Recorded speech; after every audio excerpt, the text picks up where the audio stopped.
ମୁଁ ଆଜି ସକାଳେ ଉଠିକି ରୋଷେଇ ପାଖକୁ ଗଲା ବେଳକୁ କଲରା ନାନୀ ରାଗି ଯାଇଛି, ଭେଣ୍ଡି ଛୁଆ ମୋର ରୁଷି ଯାଇଛି, ଆଉ ବାଇଗଣ ଅପା କଥା କ'ଣ କହିବି।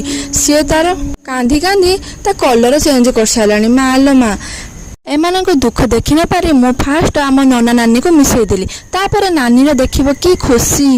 ତାପରେ ଭେଣ୍ଡି ଛୁଆଟାକୁ କହିଲି ତୁ କାହିଁ ବାକି ରହିବୁ, ତୁ ଆଙ୍କ ସହିତ ବି ମିଶିଯା।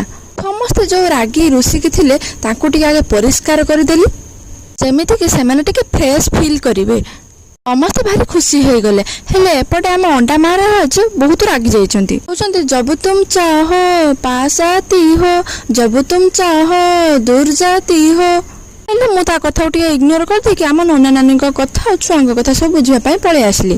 ତାପରେ ତାଙ୍କୁ ଟିକେ ସଜ କରିଦେଲି। ବିଭିନ୍ନ ଆଭୂଷଣ ମାନ ସେମାନେ ପିନ୍ଧି ପଡ଼ିଲେ। ସେମାନେ କେତେ ସୁନ୍ଦର ଦେଖାଯାଉଥିଲେ, ସତେକି ହିରୋ ହିରୋଇନ୍ ଠାରୁ କମ୍ ନୁହଁ। ଆମେ ନେକ୍ସଟ ଭିଡ଼ିଓରେ ଜାଣିବା ନନା ନାନୀଙ୍କର ବାହାଘର କେମିତି ହେଇଥିଲା ଆଉ କେଉଁମାନେ ସବୁ ଆସିଥିଲେ।